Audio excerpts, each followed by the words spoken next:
Vamos a meternos en otro tema que nos preocupó mucho en el momento en que lo abordamos y en algún momento con nuestra invitada también hablábamos de ese tema. Vamos a saludar, antes de presentar el tema, a la diputada Alicia Gutiérrez, que está con nosotros. ¿Cómo va, diputada? ¿Qué Buenas tal? tardes. Buenas tardes, Sergio. Vamos a hablar sobre el caso que se denomina el Chacal de Vera.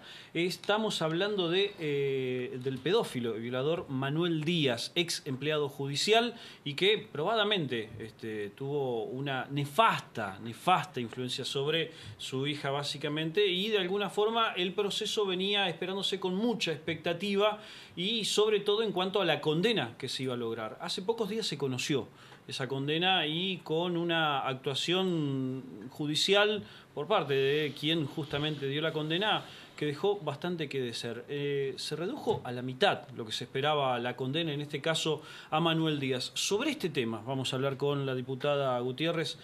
Ha cosechado numerosísimos repudios lo que ha ocurrido en Vera, diputada. Sí, yo quisiera aclarar, Manuel Díaz abusó de su hija durante años. Desde niña. Desde niña. Luego, cuando es detenido y liberado, vuelve a abusar, la lleva a un descampado y la viola. Y a posteriori la hizo que entrara a la alcaidía de Vera y fue violada nuevamente por Manuel Díaz, la policía, y del cual fueron separados una cantidad importante de policías y el jefe de la alcaidía policial de Vera.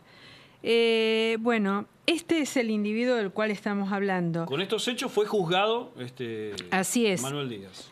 El fiscal Venegas pidió 30 años y el juez Martelossi, que presidía el tribunal, pidió la absolución de Manuel Díaz. La absolución. ¿En qué se basó para pedir la absolución? No sabemos porque todavía el fallo no fue publicado. Los otros dos integrantes del tribunal, Bressan, 15, y un abogado de la... Bressan es una mujer, y un abogado de la matrícula de Vera, que constituyó el tribunal, votaron por 15 años. No solamente es una vergüenza para la justicia santafesina que esto ocurra, sino es porque no consideraron en los 15 años la última denuncia de abuso. No le creen a las niñas y a las mujeres cuando son violadas. No les creen. Nuevamente se repite. Y este juez es el mismo que liberó ya lo hablamos aquí en este programa, liberó a Buiós, que es un abogado de Reconquista o de Avellaneda, que intentó asesinar a su mujer. Bueno, lo liberó a pesar de que tenía 11 años de prisión. Luego se decidió, volvió, se trató nuevamente ese fallo y está preso hoy.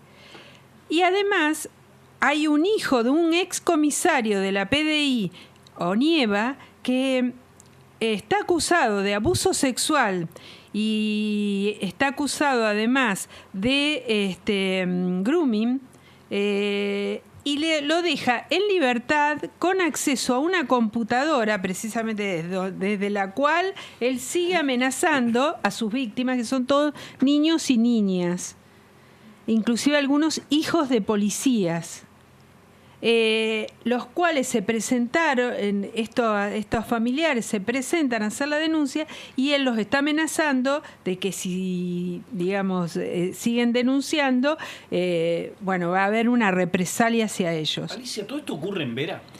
En Vera y en Reconquista. Y nos preocupa mucho. Vos sabés que yo desde hace muchos años vengo siguiendo, sobre todo en el tema de Vera y Reconquista, este tipo de casos. No solamente se naturaliza pero lo preocupante es que lo naturaliza la justicia, Exacto. naturaliza los abusos sexuales, lo da como un hecho sin importancia. En Vera sucedió que una empleada de la justicia de Vera, a la cual no eran ajenos ninguno de los miembros de la justicia, esa empleada tenía en su casa hacía fiestas con niñas de 12 años. Y concurrían miembros de la justicia y empleados de la justicia. Ahora, esto es, más allá de que es preocupante de un montón de lugares, desde la justicia misma tienen parámetros diferentes por un caso puntual. O sea, de 15, 30 años, la absolución. Y de acuerdo a que en este caso no consideraron la última violación para pedir 15. Pero no hay fundamento tampoco para no considerarla. No, pero es lo que yo te decía, Sergio. Hay una negativa a creerle a las víctimas, inclusive a las niñas y niños que han pasado por una cámara Gesell y otras que han Cámara Gesell que, sí, para explicamos. quien no lo tenga en cuenta, es tomada como un elemento judicial, digamos. Sí, y explicamos por ahí de qué se trata, porque hay gente que no debe saber. Cámara Gesell es el cuestionario que se le hace a las víctimas de algún delito, específicamente en estos casos, y obviamente asistida por profesionales, y en ese caso las respuestas que se generan de ese cuestionario y de esa charla, de esa entrevista, son tomadas como parte de una declaración. Sí, se le hace sobre todo a las niñas y niños pequeños con un psicólogo o psicóloga en un ambiente resguardado y dándole digamos ciertas características de intimidad, de que contención. No van a ser molestadas y obviamente de contención. Pero bueno, en este caso a veces hasta se ha hecho declarar 1 y 1000 veces a las víctimas y esto es preocupante. Muy preocupante porque, bueno, en forma permanente estamos haciendo un seguimiento de estos casos. No es el único lugar de la provincia donde hay abusos ni nada por el estilo. No estamos diciendo eso. Pero es increíble y es escandaloso lo que estamos mencionando. Y tiene que ver con la revictimización permanente de las personas que justamente denuncian estos hechos. Y no es el único caso. Recordemos a Muse Chemes. Muse Chemes. Otro juez que también a ese padre que había violado a sus hijas durante 15 años o 20 años lo dejó en libertad. No consideró que era un delito. Entonces, porque las víctimas de abusos sexuales denuncian a veces muchos años después, porque no se animan, porque tienen miedo, porque están amenazadas y porque sobre todo sienten muchísima culpa, que se, digamos, como que son responsables de esto. Y si se trata de varones, también, mucho más. Alicia, en el contacto con la población del norte de la provincia, estos casos salen, digamos, los santafesinos los denuncian y santafesinas lo denuncian, más allá de las formalidades o informalidades. ¿Hablan con vos de este tema, de estos temas? Todo el mundo sabe que existen estos temas. Cuando hablas con autoridades, pero a veces algunos, no todos, y está muy mal generalizar, pero digamos, hablan con cierto desdén. Pareciera como que las niñas pobres tienen un destino. Claro, hay gente que piensa como que esa conducta es habitual en ciertos estratos sociales. Pero si es natural que entre padres o tío y sobrina, que el tío toca a la sobrina, es natural, te dicen. Es preocupante que lo digan desde los estratos judiciales, ¿no?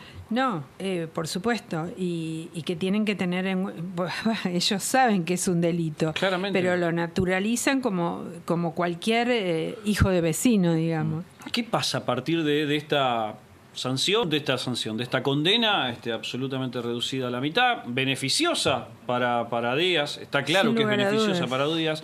Pero ¿qué es lo que se puede llegar a hacer? Porque hay un hombre dedicado a impartir justicia que no la imparte y que teóricamente debería asistir a la víctima, pero la revictimiza.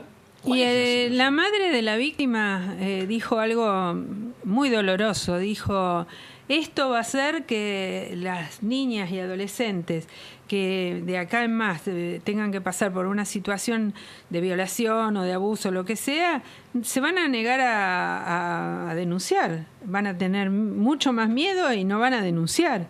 Porque si ven que la justicia actúa de esta manera, no es un muy buen ejemplo para estas niñas o estas adolescentes o mujeres que son abusadas.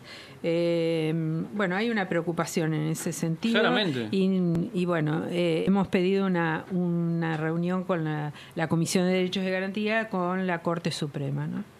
Alicia, muchísimas gracias. Y ojalá que no tengamos que volver a dar este tipo de novedades. Bueno, no, gracias.